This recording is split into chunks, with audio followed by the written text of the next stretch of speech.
If Cersei Lannister had been born a boy, the entire power dynamic of Game of Thrones and A Song of Ice and Fire would have shifted dramatically. The golden lion of House Lannister had never roared louder than on the day Tywin's heir was born. Not a daughter, but a son. Strong, healthy, with a head of golden hair and eyes like wildfire. They named him Saren Lannister, and from the moment he drew breath, it was clear he was everything Tywin had ever wanted. Tywin had looked at him and seen the future of the Lannisters secured. No shame, no need to pass the legacy to an unworthy son or fear a weak daughter would be married off to some lesser house. Saren was born to rule. Unlike his twin, Jaime, who carried a boyish naivety, or Tyrion, whom Tywin despised, Saren was his reflection, a son made in his image, with his cold calculation and unwavering belief in Lannister supremacy. Tywin raised him with a strict hand, forging him into the line of Casterly Rock. From an early age, Saren learned that power was the only truth that mattered. His mother, Joanna, died giving birth to Tyrion, and Tywin never forgave his youngest son for it. But Saren, he understood that weakness had no place in their house. He watched his father humiliate Tyrion at every turn, and rather than comfort his brother, Saren took it as a lesson. Power was not given, it was taken, earned through fear and respect.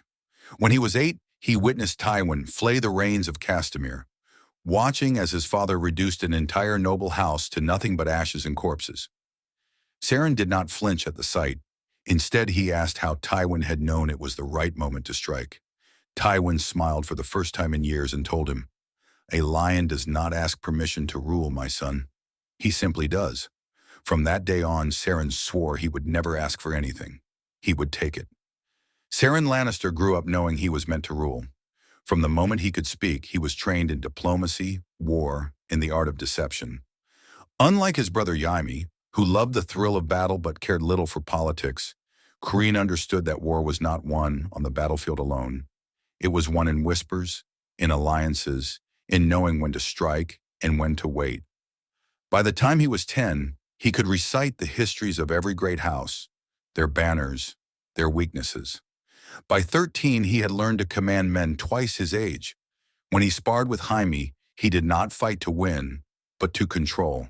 He let Jaime believe he was the better swordsman because he understood that power was not always about strength.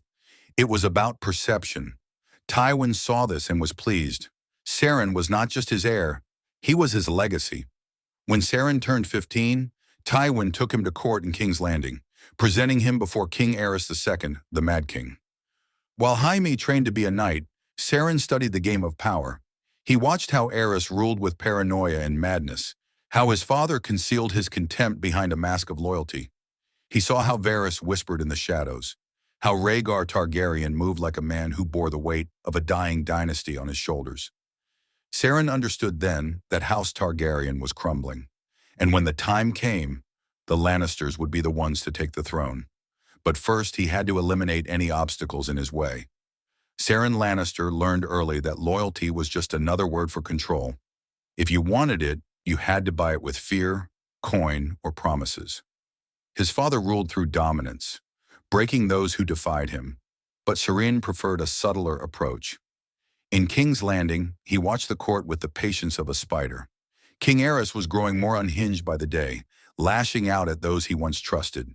Tywin remained hand of the king, but Saren saw the truth. His father despised serving a madman.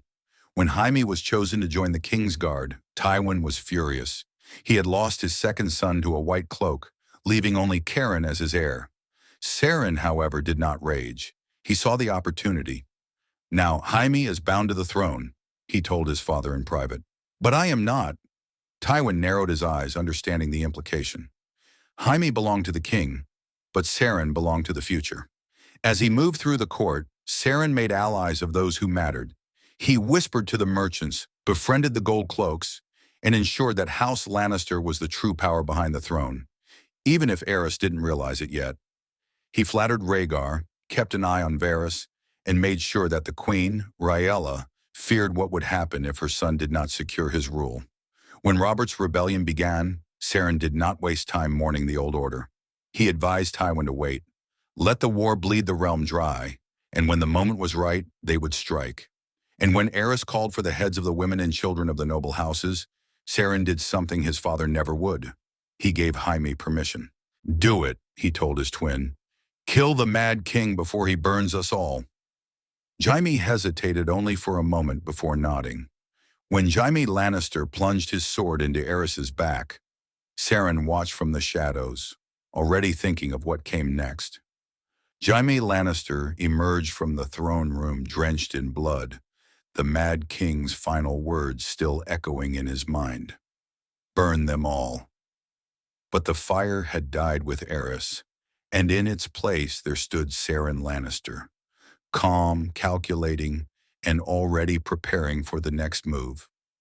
Robert Baratheon would be king. That much was inevitable. But Saren had no interest in bending the knee like some loyal servant. No, House Lannister had played the role of dutiful allies long enough. It was time to take what they were owed. As Tywin's forces stormed King's Landing, slaughtering the remnants of the Targaryen loyalists, Saren took personal command of the situation. He ensured that Alia Martell and her children met a swift, brutal end, knowing it would tie Robert's rule to Lannister steel. There could be no heirs, no claimants left to challenge their hold on the throne. When Robert arrived, tired and bloodied from war, he found the bodies laid before him like an offering. Tywin stood proudly, but it was Saren who spoke. "A gift for the king," he said smoothly, watching Robert's expression shift between horror and satisfaction. The Baratheon may have had honor once, but now all he wanted was revenge, and revenge was what the Lannisters had given him. The alliance was sealed with a marriage. Robert to Lyanna Stark was impossible now, so Saren ensured Robert had no choice but to take a Lannister bride. Not Saren himself, he would never be bound to a drunken fool, but Jaime was now sworn to the King's Guard. That left only one option: Rhaenor Lannister, their younger sister. Tywin was hesitant, but Saren convinced him. The crown was weak. Robert was a warrior, not a ruler. He would drink, he would whore, and the kingdom would be ruled by those who had the mind to rule it. With Rhaenor as queen and himself as hand of the king, Saren would not need a crown to hold power. And so House Lannister became the true rulers of Westeros, not by conquest, but by patience, by ruthlessness, by ensuring there were no other choices left to be made. But Saren knew one thing above all else. This was only the beginning. The Red Keep belonged to the Baratheons in name, but in truth it was a Lannister stronghold. Robert Baratheon sat the Iron Throne, but he was little more than a drunken figurehead, content to hunt, drink, and whore, while the affairs of the realm were handled by sharper minds. And there was no mind sharper than Saren Lannister. Officially, Jon Arryn was Hand of the King, but Saren knew the old man was too honorable, too sentimental to wield true power. He let Jon Arryn play the role of the wise counselor while he worked behind the scenes, ensuring the kingdom bent to Lannister will. With Rhaenor as queen, House Lannister had secured its place at the very heart of the realm, and when she gave birth to Robert's first son, the realm celebrated a new prince. Saren, however, saw something different. The child had dark hair, Baratheon through and through. A problem. Robert, in his ignorance, saw it as a sign of his legacy, a strong Baratheon heir. But Saren knew what it meant. It meant that Lannister blood would never rule through this line. The child would grow into a man who saw himself as a Baratheon first, and the Lannisters as his mother's house, nothing more. Saren would not allow that. "We must ensure our hold on the throne is absolute," he told Tywin. "We already have it," his father replied. "No, father," Saren said. "Robert is a man of war. One day he will die and his son will take his place. And when that day comes, will he rule as a Lannister or as a Baratheon? Tywin did not respond, but Saren knew he understood. If House Lannister was to truly own the Iron Throne, they needed a king of their own blood. Robert had many bastards already, sired in brothels and taverns across the realm. His marriage to Rhaenyra was strained, and he spent little time in her bed. It was only a matter of time before he abandoned her completely. That was when Saren made his first real move against the king. He ensured that Robert's wine was never empty, that his lust for pleasure consumed him more than his duty. When the king grew restless, he sent women to distract him, whispering in their ears what to say, what to do, how to make him forget his queen entirely. And slowly, he poisoned Robert's legacy against himself. The king's bastards grew in number while the true-born Baratheon children were few. The lords of the realm whispered of his weakness, his inability to rule. And all the while Saren remained at his side, the loyal lion, guiding the kingdom's affairs while Robert drank himself further into ruin. He was patient. He would not strike too soon. But one day the realm would look at Robert's children and see them for what they were, an accident of birth. And when that day came, a true Lannister king would sit the Iron Throne. Years passed, and Robert Baratheon became a shadow of the warrior he had once been. He was still strong, still capable of swinging a warhammer, but he was bloated with wine, dulled by excess. His kingdom ran not on his command, but on the whispers and decisions of those around him. And no one whispered more than Saren Lannister. He had positioned himself as Robert's closest advisor, the only man in court who could cut through the king's drunken haze and guide his decisions. He reinforced Robert's belief that he was still a great king, while ensuring that every ruling he made benefited House Lannister. Taxes from the Reach were adjusted in ways that favored Casterly Rock. Lannister men were appointed as commanders of the City Watch. Gold flowed into King's Landing from Lannister coffers, making the realm dependent on their wealth. Even Jon Arryn, once the true hand of the king, had begun to fade. The old man was still a voice of reason, but he was no longer strong enough to counter Carine's influence.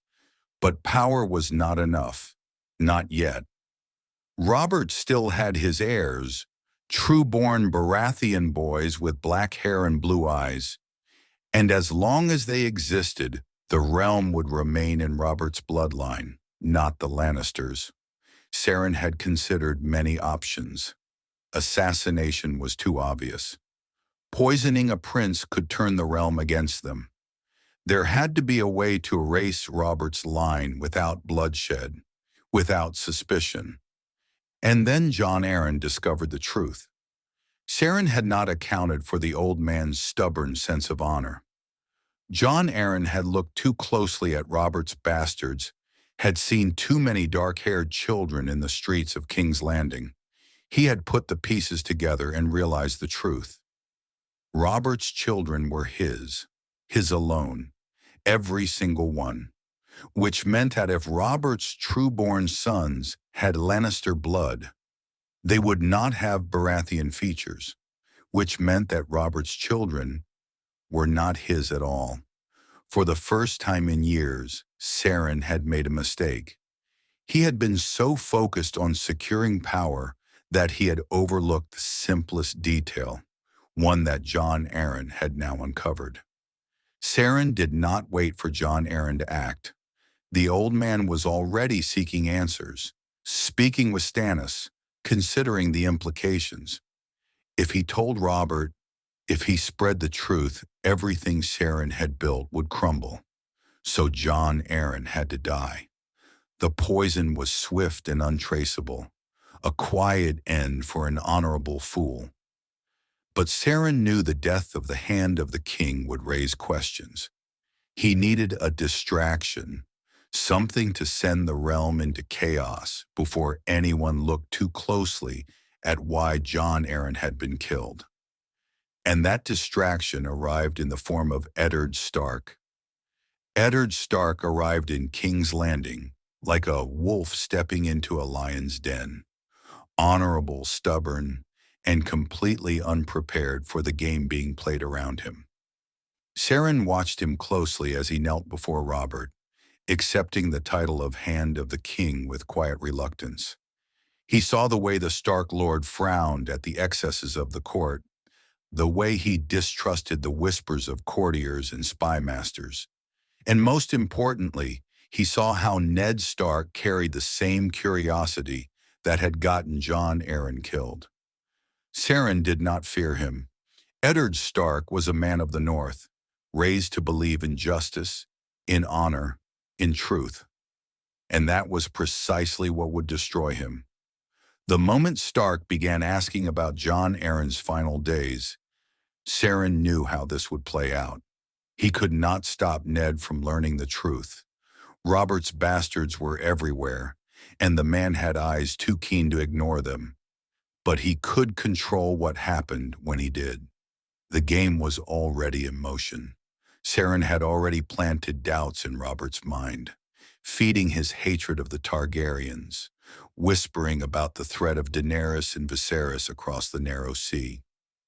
He had encouraged Robert's drinking, kept him distracted with pleasures and hunts, making sure he was too preoccupied to notice the storm building around him. And when Ned Stark came to Saren, demanding answers, Saren did not deny the truth. Instead, he told him exactly what he wanted to hear. "Yes, Stark, the boy is not Robert's." Ned's face darkened. "Does Robert know?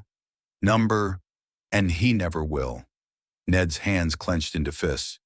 "You would lie to the king you swore to serve?" Saren leaned back, calm as ever. "I serve the realm, Lord Stark, and Robert is the realm.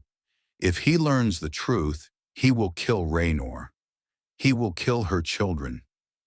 Do you think the people of Westeros would accept that? Do you think the lords will bow to a man who slaughters his own wife and sons?" Ned said nothing, but Saren saw the hesitation in his eyes. That was all he needed. "You claim to care about honor," Saren continued, "but tell me, Lord Stark, what is more honorable? Keeping a king on his throne, securing peace for the realm, or shattering it with a truth that will only lead to war?" Ned left without answering, but Saren already knew what he would do. He would tell Robert. He would try to do the right thing. And so before he could, Saren made sure Robert would not live to hear it. A hunt was arranged, the king's favorite pastime. Strong wine was provided, more than enough to dull Robert's wits. And when the great boar charged him in the woods, there was no one close enough to stop it. The king returned dying. Saren was at his bedside, watching as Robert groaned and raged, ignorant of the hands that had guided him to his death. "You were right, Saren," he mumbled through pain and drink. "I should have been a better king." Saren smiled faintly. "You were the king Westeros needed, Robert, and now your son will rule in your stead." Robert gripped his arm, looking up with bloodshot eyes. "Keep him safe. Promise me that." "Of course," Yaren murmured. He did not specify which son he meant. The moment Robert died, the war began. Not one fought with swords, but with schemes, betrayals, and blood in the streets. Saren had orchestrated every move leading to this moment, and now with the throne vulnerable, it was time for the lion to strike. The bells tolled for King Robert Baratheon. His body lay in state, draped in black and gold, while the court whispered of what came next. The king was dead, and his son, his supposed son, Joffrey Baratheon, would now rule. But Saren Lannister knew the truth. Joffrey was no Baratheon. He was a Lannister in blood, in name, in spirit. and he would be the most dangerous pawn Saren had ever played. Tywin had left the city, returning to Casterly Rock, but Saren remained. The Iron Throne was too valuable to leave in another's hands, and with Robert gone, there were too many threats circling, too many men with ambitions of their own. Stannis and Renly Baratheon would never accept Joffrey as king. Ned Stark would never allow a Lannister to rule unchallenged, which meant Ned Stark had to go. Saren had given him a chance, an opportunity to stay silent, to kneel, to protect his daughters. But the man was too honorable, too rigid, too much of a Stark to play the game properly. So Saren played it for him.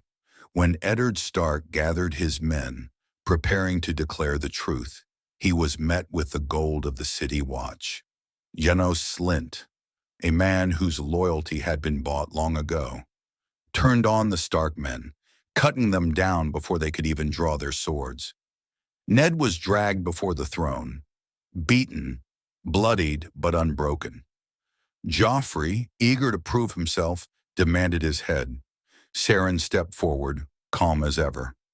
"The Lord of Winterfell has confessed to treason," he announced, "but he is still the Warden of the North. Mercy would be wise, Your Grace.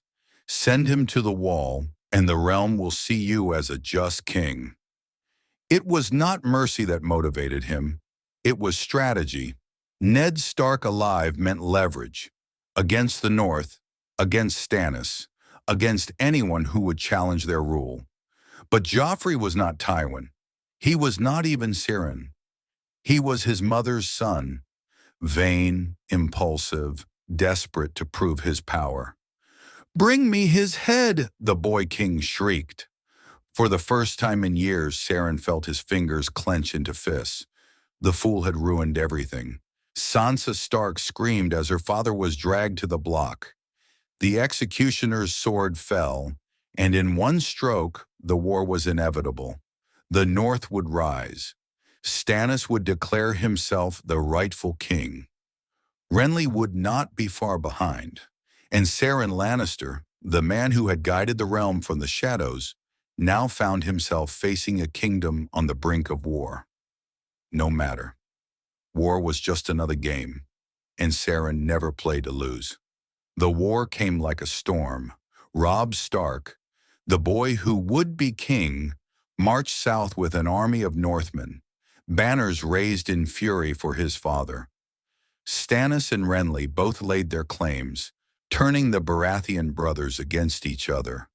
The riverlands burned, the Reach stirred, and all the while, the Iron Throne remained in the hands of a boy who did not understand power. Saren Lannister understood it well. Joffrey's recklessness had forced the war sooner than planned, but Saren was not unprepared. The North sought vengeance, but vengeance was not strategy. Stannis had the stronger claim, but a weak foundation. Renly had numbers, but no legitimacy. And in the middle of it all stood House Lannister, the wealthiest and most dangerous force in Westeros. From his seat in King's Landing, Saren controlled the game, moving his pieces with precision. Tywin led the Lannister forces in the field, keeping Robb occupied, while Saren secured the capital's defenses, bolstering the City Watch and ensuring no rebellion could take root. But his greatest move came with the Tyrells. Renly Baratheon was slain, his own shadow turning against him. Stannis' dark magic at work, and with Renly dead, House Tyrell was left without a purpose. Saren offered them one. He welcomed Margaery Tyrell and her scheming grandmother into the Red Keep, offering a union between their house and the crown. Joffrey would marry Margaery, securing the Reach's loyalty. "Your brother is dead," Saren told Loras Tyrell, "but his dream of a strong and noble king does not have to die with him." Loras, grieving and desperate for purpose, bent the knee, and the Tyrell armies, the strongest force in the realm, now fought for the Lannisters. With the Tyrells on their side, victory was inevitable. At the Blackwater, Stannis came with fire and fury, his ships filling the bay. But Saren had planned for this. He had ordered the wildfire prepared, ensuring that when Stannis's fleet arrived, it was met with a hellstorm of green flame. The sea burned, men screamed, and Stannis's army crumbled beneath Lannister might. By the time Tywin and the Tyrells arrived with fresh forces, the battle was already won. Stannis fled, defeated, and King's Landing remained Lannister territory. Joffrey celebrated, but Saren saw the truth. The war was not yet over. The North still fought. Robb Stark was winning battle after battle, outmaneuvering even Tywin. If left unchecked, he could threaten the Lannister hold on the throne. And so, Saren ensured he would never rise again. The phrase had been slighted when Robb married another. The Boltons were hungry for power. It was not difficult to bring them into the fold, to arrange the betrayal that would echo through history. The Red Wedding. When the news reached King's Landing, Saren did not smile, did not gloat. He had won, but victory was never clean. Robb Stark was dead, his mother slain, the North shattered. But the war had changed things. The Starks were gone, yet the realm did not love the Lannisters for it. Joffrey's cruelty made them hated. Tywin's ruthlessness made them feared. And Saren knew that fear alone was never enough. Then Joffrey died, not by his hand, though he had considered it many times, but by poison at his own wedding feast. A foolish boy, too eager for power, too blind to see his own enemies. Saren stood over his nephew's body as it turned purple, as Cersei screamed in anguish. "He was our king," she sobbed. "He was an idiot," Saren replied coldly. Joffrey had been a necessary pawn, but pawns could be sacrificed. The game was not about one move, it was about the endgame, and Saren had already chosen his next piece. Tommen, a gentler boy, one easier to mold, one who would not fight against the hands guiding him. But the kingdom was slipping through their fingers. The Tyrells, once allies, were now dangerous. The faith militant was rising. The North, though broken, had begun to whisper of vengeance once more. Daenerys Targaryen, the last dragon, had grown into a queen across the sea. And worst of all, Tywin Lannister was dead. The old lion struck down by his own son. For the first time, Saren found himself alone. No father to command the armies. No Joffrey to sit the throne. No clear path to victory. But Saren Lannister had never needed anyone else. He had built the kingdom from the shadows. He had won wars without lifting a sword. He had orchestrated kings and queens, betrayals and victories. And he would do it again, because the game was not over. Not yet. And as long as he lived, the lion would never fall.